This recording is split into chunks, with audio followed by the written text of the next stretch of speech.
नमस्कार दोस्तों, story lovers channel में आपका फिर से एक बार हार्दिक स्वागत है। दोस्तों, क्या आप जानते हैं राक्षसों की उत्पत्ति कैसे हुई?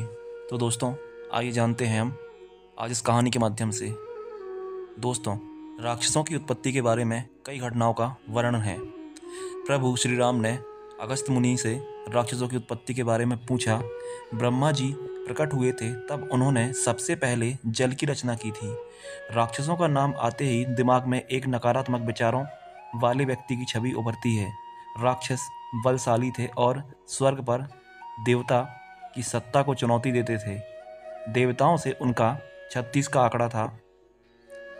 हिरण्याक्ष, हिरण्यकश्यप, रावण, कुंभकर्ण, बलि, मधु, केटव आदि जैसे कई महाबली राक्षस हुए।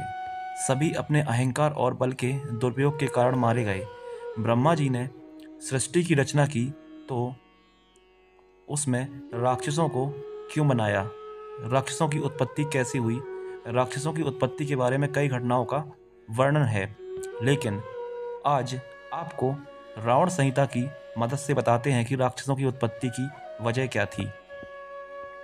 राक्षसों की उत्पत्ति की कथा। राक्षसों की उत्पत्ति रावण संहिता के अनुसार जब प्रभु श्री राम जी अगस्त मुनि से मिले तो उनके मन में राक्षसों की उत्पत्ति के बारे में जानने की जिज्ञासा हुई।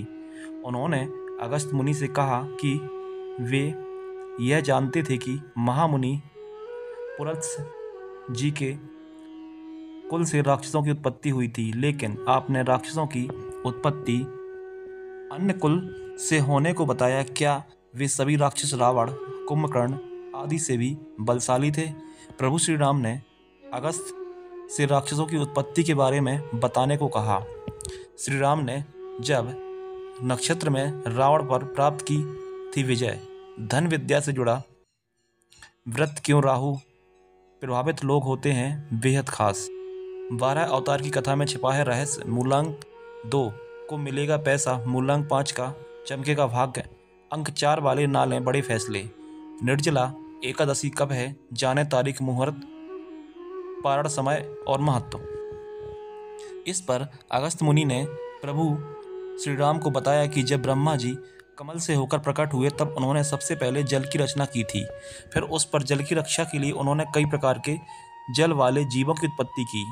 इस पर सभी जल जीव ब्रह्मा जी के पास पहुंचे और उन्होंने पूछा कि जल जीव को भूख और प्यास लगे, वे इससे व्याकुल हो जाएं तो क्या करें? इस पर ब्रह्मा जी ने खुश होकर उनसे कहा कि तुम सभी इस जल की रक्षा करो। तब उन जल जीवों में से कुछ ने कहा कि वे इस जल की रक्षा करेंगे तो कुछ ने कहा कि वे इस जल की पूजा करेंगे। इसके बाद ब्रह्मा जी ने कहा कि जो भी जल जीव जल की रक्षा की बात कर रहे हैं वे सभी राक्षस कहलाएंगे, और जो जल जीव इस जल की पूजा की बात कर रहे हैं वे सभी यक्ष के नाम से प्रसिद्ध होंगे। दोस्तों, वीडियो को अंत तक देखें और स्टोरी लवर्स चैनल को सब्सक्राइब ज़रूर करें। इस प्रकार से ये जीव 2 जातियों में राक्षस और यक्ष में बट गए। ब्रह्मा जी ने जब राक्षस और यक्ष की 2 जातियां बना दी तो राक्षसों में हेती और प्रहेती नाम के 2 भाई थे। ये दोनों राक्षसों के पहले राजा थे। वे दोनों ही शत्रुओं का संहार करने में मधु और कीटव के समान शक्तिशाली थे। धर्मात्मा प्रहेती तपस्या करने तपोवन चला गया, जबकि हेती ने काल की बहन भया से विवाह कर लिया। उन दोनों से विद्युत्केश नामक पुत्र हुआ। जब वह बड़ा हुआ तो हेती ने उसका विवाह संध्या की पुत्री से करने का निश्चय किया। संध्या ने अपनी बेटी का विवाह विद्युत्केश से कर दिया। विद्युत्केश की पत्नी ने मंदराचल पर्वत पर एक पुत्र को जन्म दिया और उसे छोड़कर पति के साथ भोग विलास में लग गई। यह देखकर माता पार्वती को दया आई। तब शिवजी ने उस बालक को अपनी माता की आयु का बना दिया।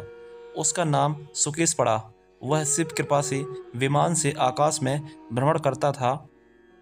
ग्रामणी नामक गंधर्व ने अपनी पुत्री देववती से सुकेश का विवाह किया। देववती और सुकेश से 3 शक्तिशाली पुत्र माल्यवान, सुमाली और माली हुए। उन तीनों भाइयों में मेरु पर्वत जाकर तपस्या की और ब्रह्मा जी से वरदान पाकर और भी बलशाली हो गए। दोस्तों, वीडियो को पूरा देखने और चैनल को सब्सक्राइब करने के लिए धन्यवाद।